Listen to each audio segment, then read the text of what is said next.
Hello, Martina Breen here, psychotherapist and health coach and a member of the VHI Health Squad. Welcome back to another episode of our wellness series, and this week we're looking at relationships. Relationships are one of the most important aspects of our lives, and yet we can forget or overlook to just how crucial the connections with other people are to our physical, emotional and mental health and well-being.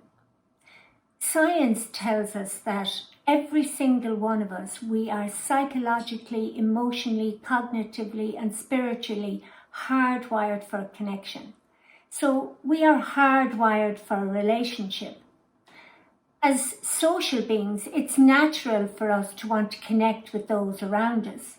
But in today's culture, in the world of digital citizenship and social interaction available online 24/7, social media has definitely made it easier for us to connect. And this has influenced actually how we interact and how we form relationships. However, research suggests that it can actually hinder rather than foster meaningful relationships, as connecting online doesn't necessarily translate into meaningful offline relationships. There's extensive evidence to show that having good quality relationships can help us to live longer and to have happier lives with fewer mental health problems. And that having close, positive relationships in our lives can give us a purpose and a sense of belonging. So our relationships have a big impact on our mental health. When we have healthy relationships, we're more likely to feel positive and confident, whilst when we're in unhealthy relationships, we're more likely to feel negative and insecure. And this is true whether the relationship is with our parents or friends or a partner, or even with professionals that we interact with regularly, like our boss or a coach or health professionals. But it is true to say that in our lives, every relationship, healthy or otherwise, have regularly experienced issues and pressures at one point or another. Anything from little tiffs over whose turn it is to do the shopping or the cooking, to disagreements around parenting, or to a difference of opinion on a work issue.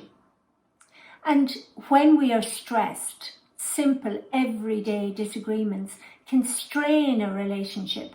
And if it goes unchecked and allowed to escalate, it can threaten the stability of a relationship.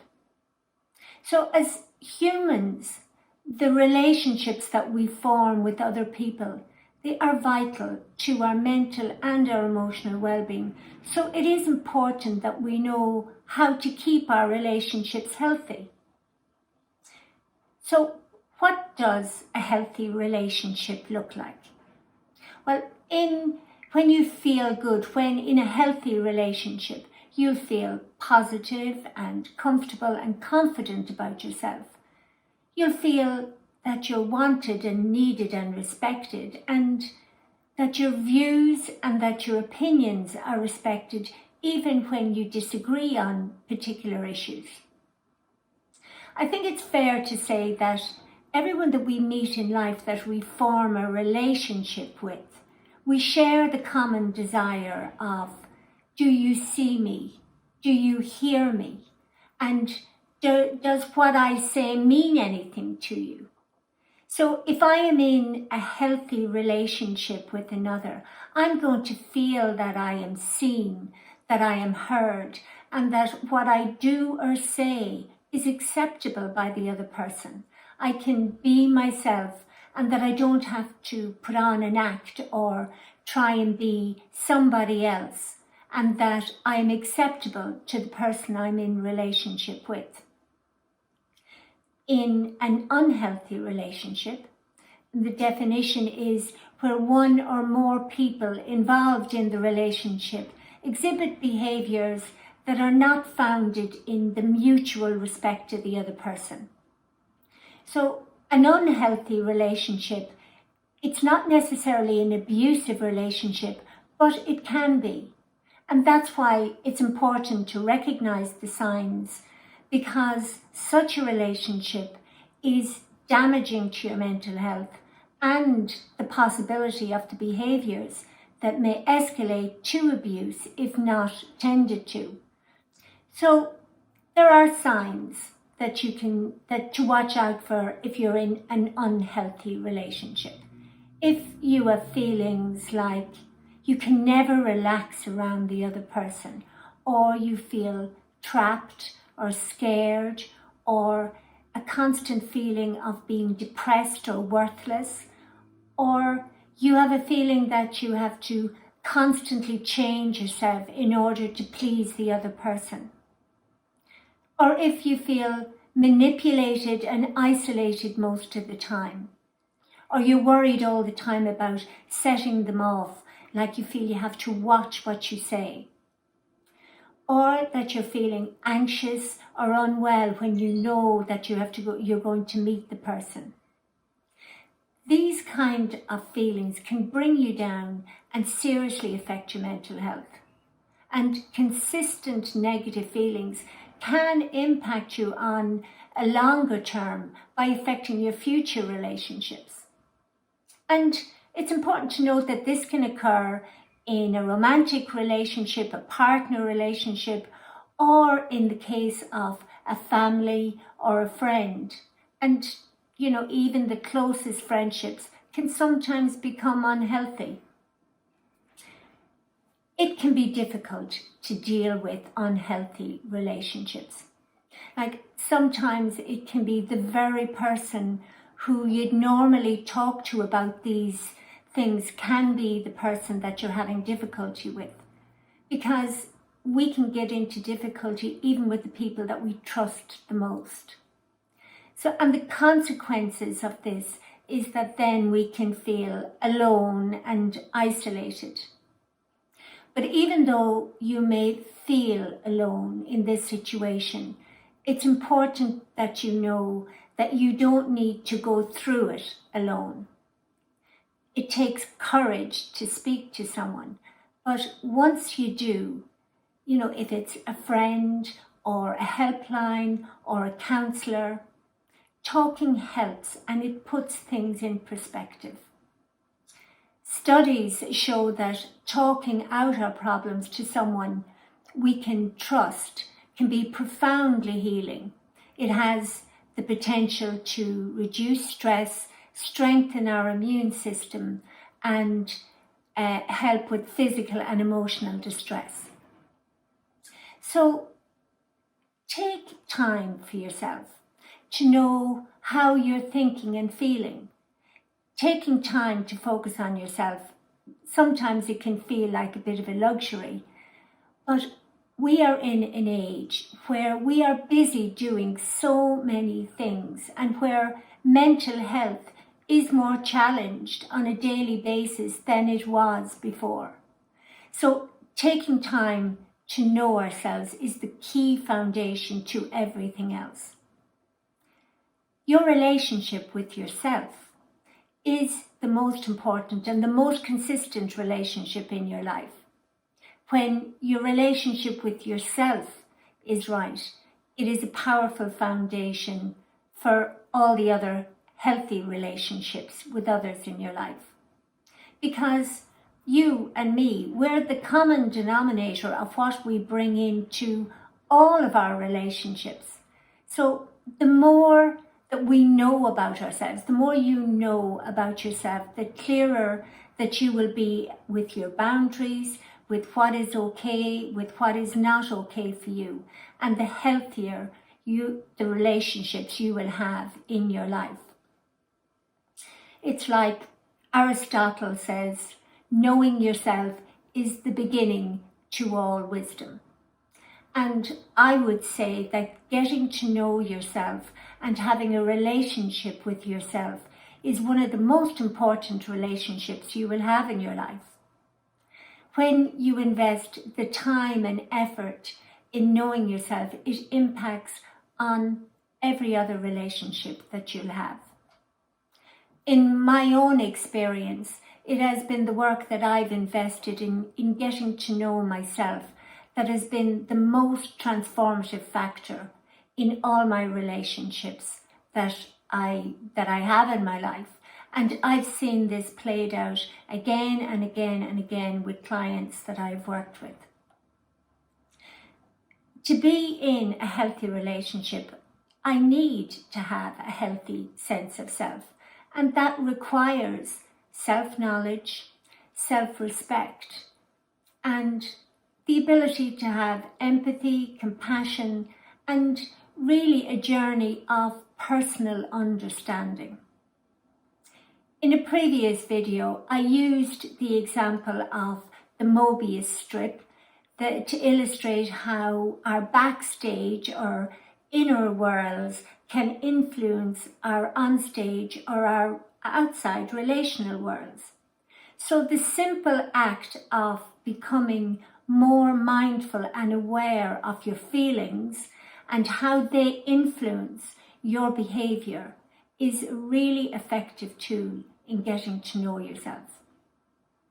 So each week I bring it around to the benefits of mindfulness.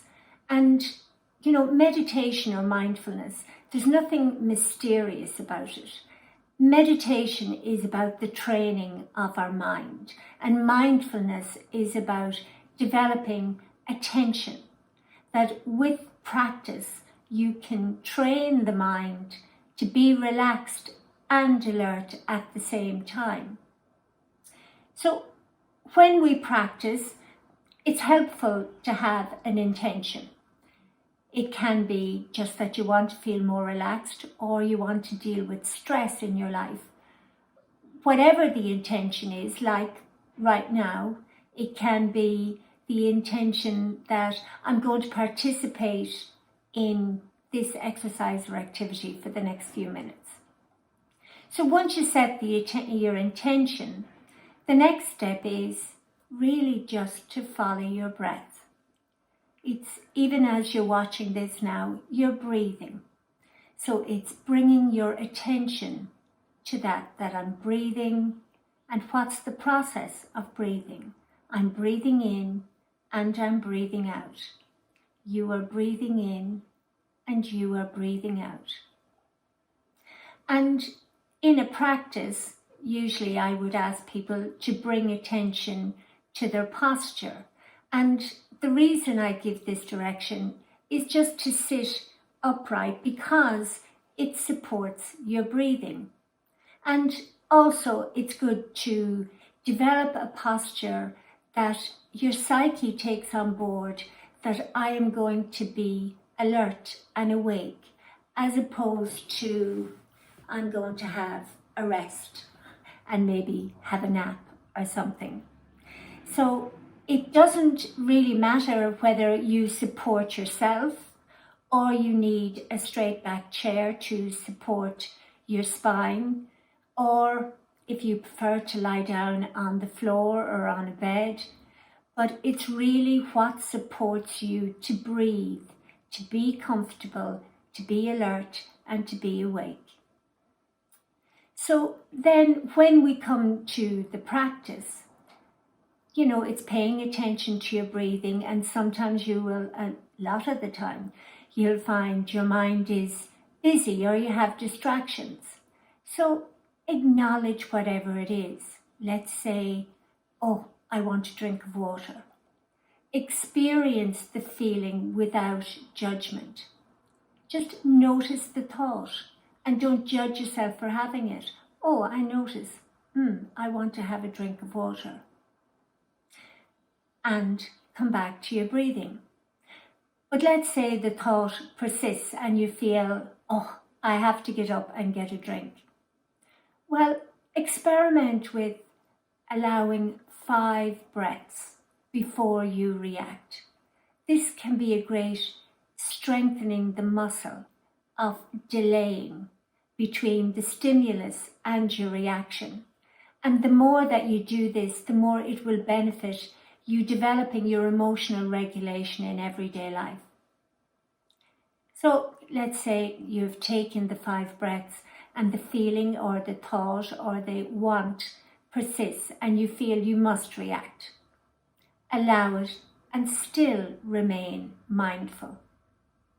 So it's maintaining your attention, your movement and sensation. So you're thirsty, you want to go and get a drink. So mindfully, get up, go get yourself a glass of water and be aware of the movement, aware of lifting the glass, putting the water in your mouth, the sensation of the water in your mouth and swallowing.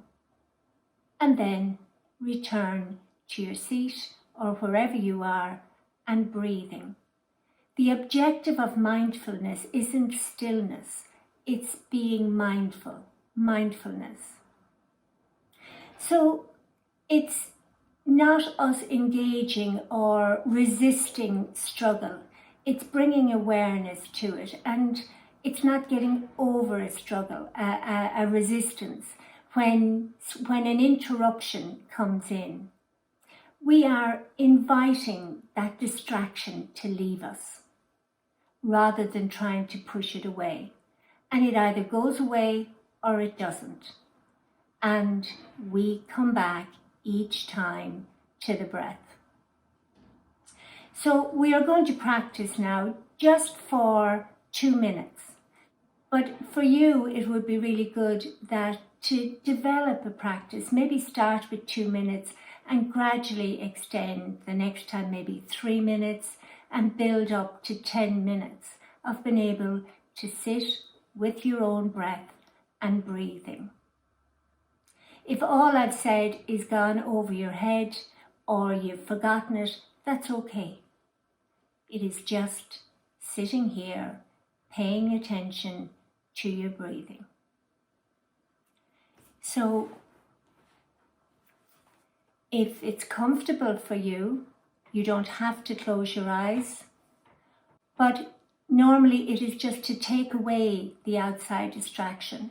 So, lowering your gaze or closing your eyes and bringing your attention to the fact that you're breathing.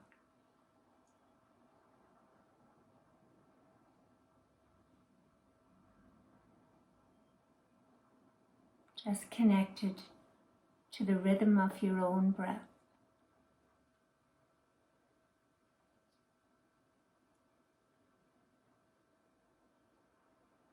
Aware of where in your body the breath comes in and goes out. The rise and fall of your chest. You may feel it in your belly. Or the sensation of the air as it comes in and out through your nostrils.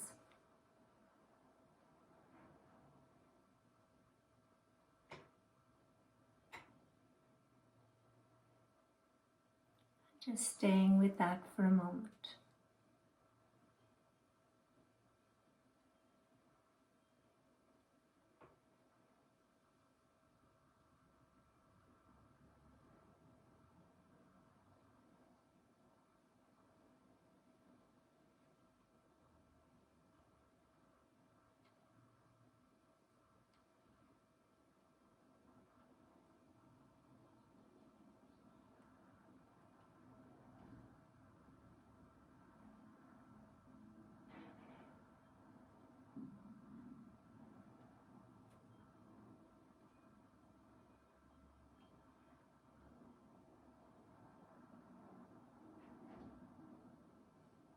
If you have distractions, notice coming back to your breath, using your breath as an anchor.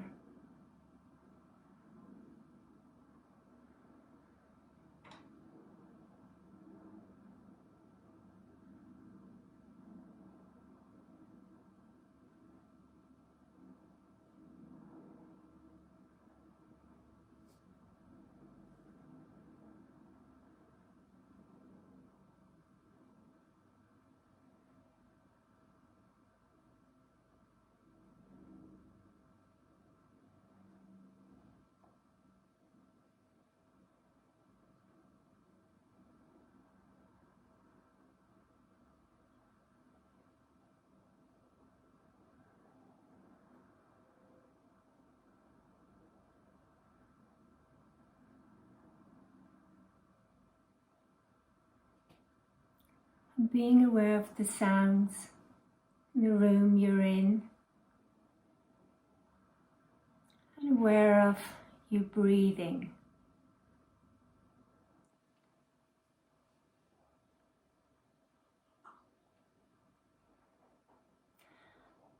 And being aware of any sounds you hear in the room.